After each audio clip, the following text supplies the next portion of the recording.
अस्सलाम वालेकुम, welcome back again. आज चैप्टर 6 का बेटा लास्ट टॉपिक है, उसको हम डिस्कस करेंगे। फिर हम इंशाल्लाह नेक्स्ट चैप्टर को स्टार्ट करेंगे। तो अब ये जो आखिरी टॉपिक है ना बेटा, इसको थोड़ा सा देखिएगा। ये इतना इम्पोर्टेंट नहीं है, लेकिन जिन बच्चों ने एंट्री टेस्ट वगैरह देना होता है उनको समझने के लिए इम्पोर्टेंट होता है।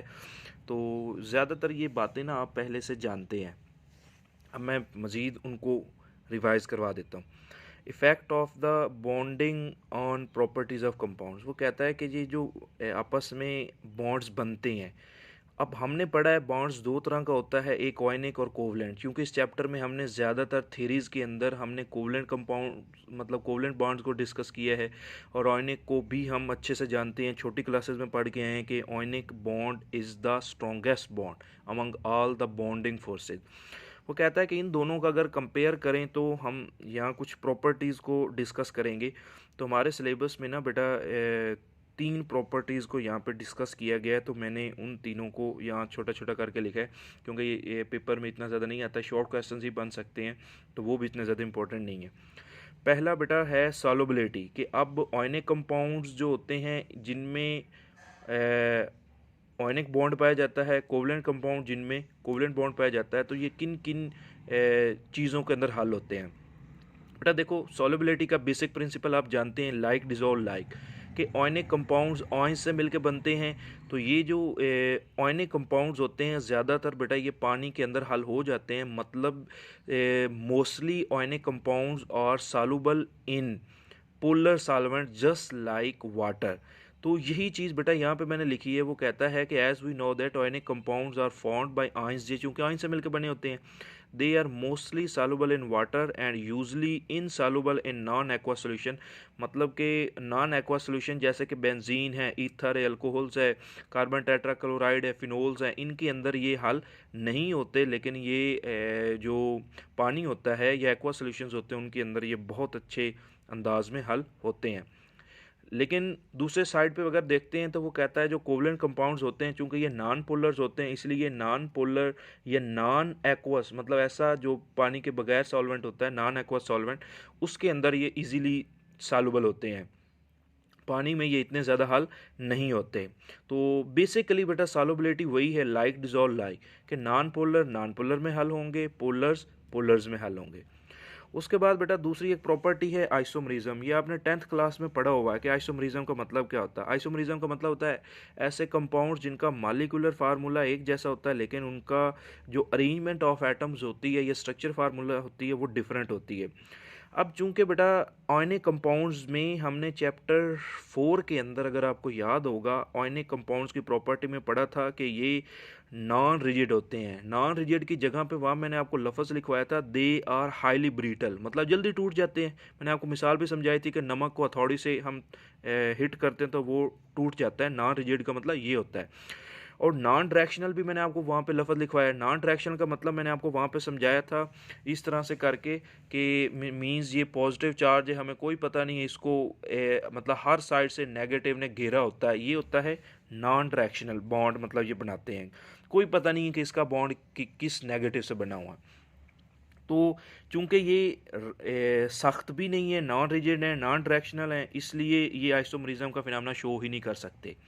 तो आइसोमरिज्म का फिनोमेना बेटा कोवलेंट कंपाउंड्स शो करते हैं क्योंकि ये सख्त होते हैं। अब इसकी रिजिड की एग्जांपल मैं आपको याद दहानी करवा देता हूँ।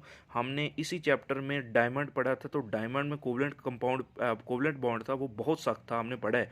और उसके अंदर जो बॉन्ड फॉर्मेशन होती है वो भी डायरेक्शन होती है, पता होता है कि कार्बन किस हाइड्रोजन के साथ अटैच है। क्लियर। उसके बाद यहाँ इसकी एक एग्जांपल मैंने दी आइसोमरिज्म की। देखो बेटा आपने ये 10th में पढ़ा है H3CCO CH3। अब इसमें ना इसका मालिकुलर फार्मूला और नीचे वाला H3CCH2OH दोनों का मालिकुलर फार्मूला एक जैसा है। गिनते हैं कैसे, देखो 3 हाइड्रोजन है, 6 हाइड्रोजन है, 2 कार्बन है और एक क्या है, ऑक्सीजन है। इधर गिनते हैं, 3 2 5 और 6 हाइड्रोजन है, एक एक 2 कार्बन है और एक ऑक्सीजन है। दोनों में वो कहता है जो आपके पास मालिक्यूलर फार्मूला है वो दोनों का ये है C2H6O। मतलब कि 2 कार्बन हैं, 6 हाइड्रोजन है, 1 ऑक्सीजन है, मॉलिक्यूलर फार्मूला तो दोनों का सेम है, लेकिन वो ईथर है और ये क्या है, अल्कोहल है। ये आइसोमरिज्म होता है। कैसे कंपाउंड जिनका मॉलिक्यूलर फार्मूला एक जैसा होता है but they have the different structures formula. खैर हम इसको मज़ीद डिस्कस नहीं करेंगे। नेक्स्ट आखिरी प्रॉपर्टी जो हमारे सिलेबस में डिस्कस की गई है बेटा ऑर्गेनिक कंपाउंड्स और कोवलेंट कंपाउंड्स की, वो ये है कि रिएक्शन काइनेटिक्स। बेटा रिएक्शन काइनेटिक्स हमारा आखिरी चैप्टर पार्ट 1 का पूरा यही है। हमने इसमें पढ़ना है रिएक्शन काइनेटिक्स। काइनेटिक एनर्जी को बोलते हैं बेटा, काइनेटिक एनर्जी से निकला है। तो एनर्जी का मतलब कौन से रिएक्शन की स्पीड ज़्यादा होती है और कौन से रिएक्शन की स्पीड क्या होती है बेटा, थोड़ी होती है। ये हमने डिटेल के साथ आखिरी चैप्टर में पढ़ना है। तो यहाँ जनरली मैं आपको बता रहा हूँ कि आयनिक कंपाउंड चूँकि आयन से मिलकर बने होते हैं, कोवलेंट कंपाउंड की निस्बत आयनिक कंपाउंड्स की जो स्पीड होती है ना, रेट ऑफ रिएक्शन बेटा, स्पीड रिएक्ट करने की वो ज़्यादा होती है। तो यही चीज़ बेटा मैंने लिखी है कि ये पानी में चूँकि जल्दी हल हो जाते हैं, इसलिए वो कहता है रिएक्शन बिटवीन आयंस अकर रेपिडली, मतलब ये इनकी स्पीड आयनिक की निस्बत बहुत ज़्यादा होती है। अब बेटा मैंने यहाँ पे ना वही 10th वाला रिएक्शन लिखा है। अगर आपको याद होगा साल्ट वाले चैप्टर के अंदर mean acid base chapter number 10 जो था, उसमें आपने ये पढ़ा हुआ था। वहाँ आपने पढ़ा था इनसॉल्युबल साल्ट की प्रिपरेशन में यही रिएक्शन।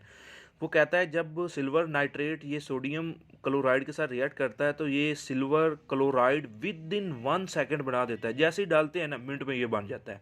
ठीक हो गया। तो वो कहता है देखो इसमें इतना जल्दी रिएक्शन कैसे हो गया। तो अभी यही मैंने बनाया, आपको बताया ना कि आयनिक कंपाउंड्स बहुत स्पीडली, बहुत रिपिडली एक दूसरे के साथ रिएक्ट करते हैं। इसमें वो कहता है एक्चुअली क्या हुआ, ये देखो बेटा आपने 10th में सीखा है, इसके ऊपर भी पॉजिटिव चार्ज, इसके ऊपर भी पॉजिटिव चार्ज है। ये बस इन्होंने अपनी जगह बदली है बेटा। ये पॉजिटिव पॉजिटिव ने आपस में क्या बदली है, जगह बदली है। तो इसमें तो आपके पास नया बॉन्ड बस बना है, पुराना बॉन्ड तो टूटा ही नहीं है। एक इधर से निकल गया, दूसरा इधर से आ गया, इसलिए इनकी स्पीड ज़्यादा होती है। लेकिन वो कहता है कोवलेंट कंपाउंड्स की जो इसमें पुराने बॉन्ड टूटते हैं, नए बनते हैं, तो ज़्यादा टाइम लगता है। मैं एक हाइड्रोजनेशन की मिसाल दे रहा हूँ, आपने ये भी 10th में पढ़ा है बेटा। ये देखो हाइड्रोजनेशन निकल की मौजूदगी में, आपको पता है कि 250 से 300 सेंटीग्रेड टेम्परेचर हम रखते हैं। तो ये एक हाइड्रोजन आएगा तो ये एक बॉन्ड जो डबल बॉन्ड है ये टूटेगा तो ये सिंगल बॉन्ड बनेगा। तो एक हाइड्रोजन यहाँ से खुद के साथ, देखो बेटा H2 ऐसे होता है, खुद के साथ बॉन्ड तोड़ेगा, एक इधर आके जोड़ेगा, फिर दूसरा जो तोड़ा है वो इधर आके जोड़ेगा। तो इसमें टाइम लगेगा। तो यही रीज़न होती है। वो कहता है कि हमारे पास के जो रेट ऑफ या स्पीड ऑफ या reaction kinetics of covalent compounds are slower than the reaction kinetics of rate of speed of the reaction than ionic compound. तो बेटा ये टॉपिक यहीं पे ख़त्म होता है। उसके बाद बेटा कुछ बच्चे बार बार कमेंट करके पूछ रहे थे कि sir important long question chapter 6 के बता दें। तो चैप्टर 6 के मैंने रैंकिंग के लिहाज से लिखे हैं। बीइंग अ टीचर के अगर मैं पेपर बनाऊं तो सबसे ज़्यादा जो बोर्ड में लॉन्ग क्वेश्चन जो रिपीटेड होता है वो है आपके पास बेटा पास्टुलेट ऑफ वेस्पर थ्योरी। वही 4-5 पॉइंट जो हैं बेसिक असम्पशन के साथ आपको लिखना, बहुत बार पेपर में आता है। इस बार भी ये मॉर्निंग में आया है। ठीक हो गया। उसके बाद बेटा हाइब्रिडाइजेशन, तीनों इंपॉर्टेंट हैं, ये बहुत ज़्यादा इंपॉर्टेंट हैं। हाइब्रिडाइजेशन भी बेटा वो sp3 ज़्यादातर बेटा मिथेन एग्जाम्पल से एक्सप्लेन करवाता है, sp2 को इथीन एग्जाम्पल से और sp को इथाइन एग्जाम्पल से। उसके बाद बेटा जो इससे प्रीवियस लेक्चर के अंदर हमने डाइपोल मोमेंट पढ़ा है वो पेपर में बहुत बार लॉन्ग दिखने को मिला है। क्लियर। उसके बाद बेटा O2 और NO2 जो O2 और N2 के स्ट्रक्चर्स बेटा हमने MOT के अकॉर्डिंग बेटा पढ़े हैं, ये दोनों भी लॉन्ग है। इन दोनों में ऑक्सीजन का ज़्यादातर पेपर में आता है। उसके बाद बेटा आयोनाइजेशन एनर्जी कोई 5-6%, ये भी इंपॉर्टेंट है, ये भी लॉन्ग बन सकता है बेटा। कोऑर्डिनेट कोवलेंट बॉन्ड ये बहुत रेयर चांसेस है, मतलब कोई कह देते हैं कि विला बंदा ही आके ये पेपर में दे।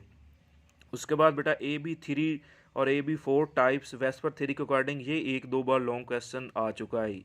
मतलब कि इसमें AB4 की सारी टाइप्स को एक्सप्लेन करना पड़ेगा या AB3 वो दे देगा, वो इसमें सारी टाइप्स को एक्सप्लेन करना पड़ेगा। तो आज हमने चैप्टर 6 को बेटा सारे को कंप्लीट कर लिया है। होप आप लोगों को समझ आ गई होगी। इंशाल्लाह हम नेक्स्ट लेक्चर में चैप्टर 7 को स्टार्ट करेंगे। अल्लाह हाफ़िज़।